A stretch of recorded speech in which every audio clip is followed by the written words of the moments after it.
किराए का घर ढूंढ रहे हैं? ठहरें जरा। किसी भी कागज पर साइन करने से पहले दो आम किस्म के किराए की जगहों के बीच एक बहुत बड़ा फर्क है और इसे समझना बहुत बहुत जरूरी है। देखने में तो ये दोनों इमारतें एक जैसी ही लगती हैं, है ना? दोनों मॉडर्न, रहने के लिए बेहतरीन जगह हैं। लेकिन क्या हो अगर मैं ये कहूँ कि इनमें से एक में रहना दूसरे में रहने से ज़मीन आसमान का फ़र्क है? आखिर ऐसा क्या हो सकता है? तो आखिर वो एक चीज क्या है, वो असल फर्क क्या है जो ये तय कर सकता है कि पालतू जानवर रख सकते हैं या नहीं, या पार्किंग कहाँ होगी? मतलब हर छोटी बड़ी चीज पर असरअंदाज हो सकता है। फर्क सिर्फ एक लफ्ज का है। एक है अपार्टमेंट और दूसरी है कॉन्डो, और बस इसी एक लफ्ज से सब कुछ बदल जाता है। ये फर्क है मलकियत का, और यही एक चीज किराएदार और मालिक मकान दोनों के लिए उसूलों और रिश्तों की एक बिल्कुल नई दुनिया बना देती है। अच्छा, तो आइए इस कहानी को एक किराएदार की नज़र से देखते हैं। फर्ज करें कोई नया घर ढूंढ रहा है। अब देखें, किराएदार के लिए कॉन्डो पहली नज़र में बहुत ज़बरदस्त लग सकता है। क्यों? क्योंकि अक्सर ये नई इमारतें होती हैं, मतलब नई तामीर, बेहतर डिज़ाइन और ज़्यादा मौसर हीटिंग और कूलिंग सिस्टम, जिससे बिजली और गैस के बिल भी कम आ सकते हैं। और फिर आती हैं सहूलियात। भाई ऐसी चीज़ें किसको अच्छी नहीं लगती? सोचें ज़रा, स्विमिंग पूल, जिम, पार्टी के लिए खूबसूरत जगहें, ये वो चीज़ें हैं जो अक्सर पुरानी अपार्टमेंट बिल्डिंग्स में नहीं मिलती। लेकिन यहीं पर कहानी में एक ट्विस्ट आता है। देखें, एक आम अपार्टमेंट बिल्डिंग में एक ही मालिक होता है जो सब कुछ चलाता है, लेकिन कॉन्डो वो एक छोटे से मोहल्ले जैसा है। हर फ्लैट का मालिक अलग है, और जब कोई यहाँ किराए पर आता है तो उसे सिर्फ मालिक के मकान की नहीं, बल्कि उस पूरे मोहल्ले के बनाए हुए उसूलों पर चलना पड़ता है। अच्छा, ये तो हुई किराएदार की बात। अब जरा सिक्का पलटते हैं और कहानी को उस मालिक मकान की नज़र से देखते हैं जिसने यहाँ पैसा लगाया है। किसी भी सरमायाकार के लिए कॉन्डो खरीद कर किराए पर देना एक बहुत अच्छी इन्वेस्टमेंट लगती है। सीधी सी बात है, हर महीने किराया भी आएगा और वक्त के साथ साथ प्रॉपर्टी की कीमत भी बढ़ेगी, यानी डबल फायदा। मगर यहाँ भी एक लेकिन है। मालिक के मकान को एक समझौता करना पड़ता है। वो अपनी प्रॉपर्टी का 100% मालिक नहीं होता। यूं समझ लें कि वो बहुत से मालकान में से सिर्फ एक वोट है, बिल्कुल वैसे ही जैसे कोई किसी कंपनी का शेयर होल्डर हो। उसकी बात सुनी तो जाएगी, लेकिन आखिरी फैसला तो बोर्ड ऑफ डायरेक्टर्स का ही होगा। और यहीं पर चीज़ें और भी दिलचस्प हो जाती हैं। ज़रा मेंटेनेंस फीस की मिसाल लें। मालिक मकान के लिए ये फीस अगर अचानक बढ़ जाए तो उसके मुनाफे में सीधा सीधा कट लगता है, लेकिन इसी फीस को किराएदार कैसे देखता है? उसके लिए तो ये फीस इस बात की गारंटी है कि पूल साफ रहेगा और लिफ्ट खराब नहीं होगी।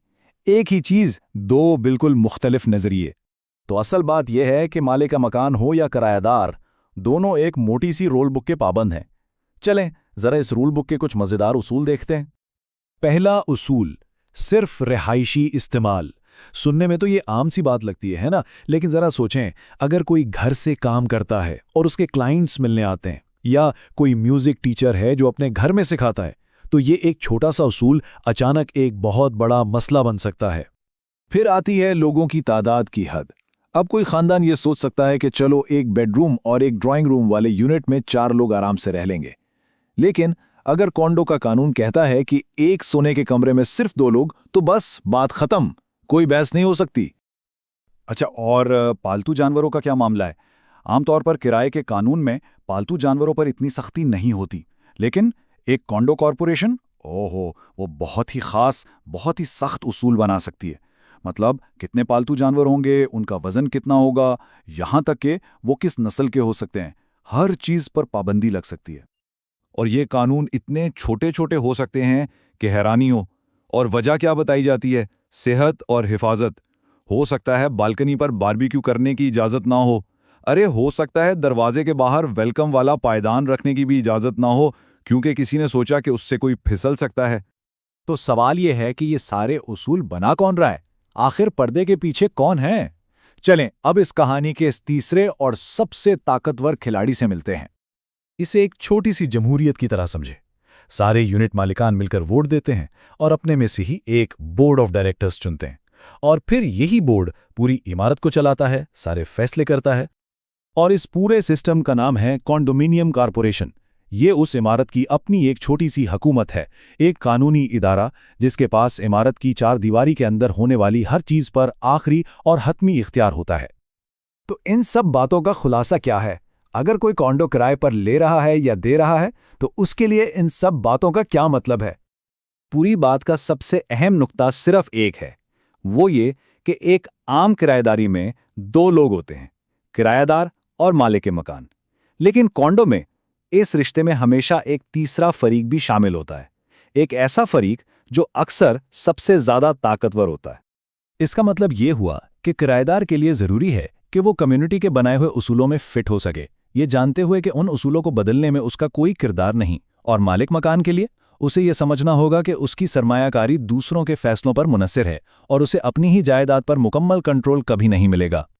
और सबसे बड़ी बात, कानून की नज़र में हर उसूल पर अमल करवाने का जिम्मेदार मालिक मकान होता है। यानी अगर किरायादार कोई कानून तोड़ता है तो कॉन्डो कॉर्पोरेशन किरायादार को नहीं बल्कि मालिक मकान को पकड़ेगी। तो आखिर में यह सवाल रह जाता है कि ये सब जानने के बाद एक अपार्टमेंट के सीधे साधे निज़ाम को तरजीह दी जाए या कॉन्डो की सहूलियात को। यह फैसला सिर्फ यूनिट देखकर नहीं होता, बल्कि इसके साथ जुड़े हुए ताकत के निज़ाम को समझकर होता है।